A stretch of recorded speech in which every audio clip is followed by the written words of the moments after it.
Is your Fiverr profile converting visitors into buyers? Your profile is your digital storefront. Optimizing it can dramatically increase your sales. I'll show you the key elements. Welcome back to Guide with Samuel. A sales-optimized profile addresses buyer concerns before they even message you. Use a professional, friendly profile picture and create a compelling bio that focuses on the results you deliver for clients. Showcase your best work in your portfolio and make sure your gig images are eye-catching and professional.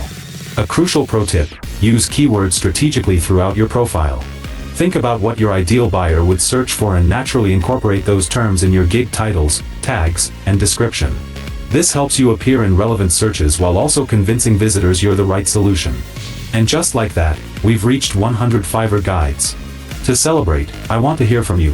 What was the most game-changing Fiverr tip you learned from this series? Let me know in the comments, and subscribe for our next series on building a six-figure freelance business. Thanks for watching.